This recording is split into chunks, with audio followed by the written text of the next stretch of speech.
All right, so looking at your chapter terms presentation, this is kind of an example up here of what the slide should somewhat look like, and we'll get to that in just a second. But instructions, so each chapter you're going to have a set of terms, and you're going to create a presentation with those terms on either PowerPoint, Google Slides, Prezi, Sway, and the last one is Wakelet. But all you got to worry about right now is either PowerPoint or Google Slides.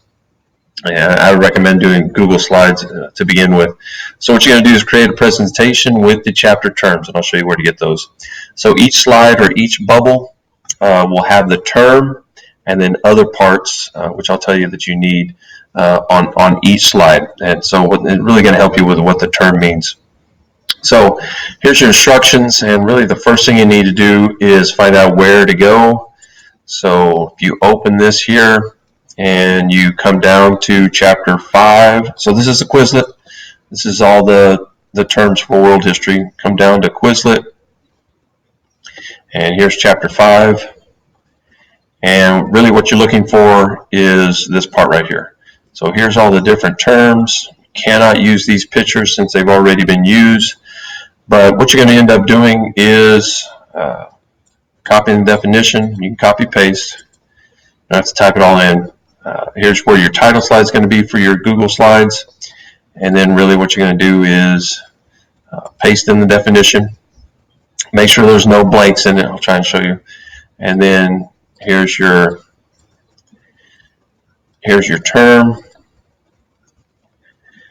Make this as large as possible.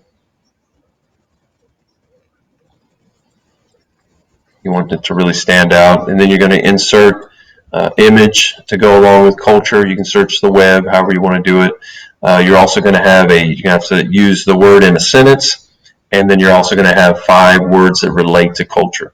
So art, architecture, things like that would all be, but you need to put in there which one of those is different. So make sure you put, okay, here's the 5 words, here's the definition, and then here's the sentence. And you can just write it out, so you can actually do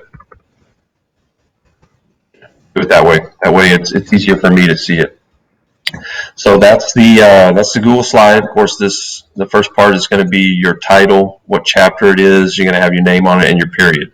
So here's your Google slide. Here's where you're going to get them from, and then what you have to have. So on a PowerPoint or Google slide, on each slide, what you have to have is the term, which if you're looking up here, term is economy. Each one you're going to have the definition.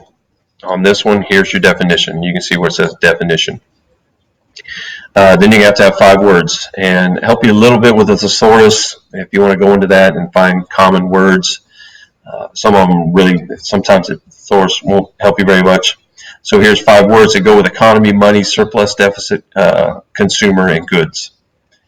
And then you have to have an image, and on the image it can't be the same one, like I said, that is in Quizlet. So you cannot use this picture right here.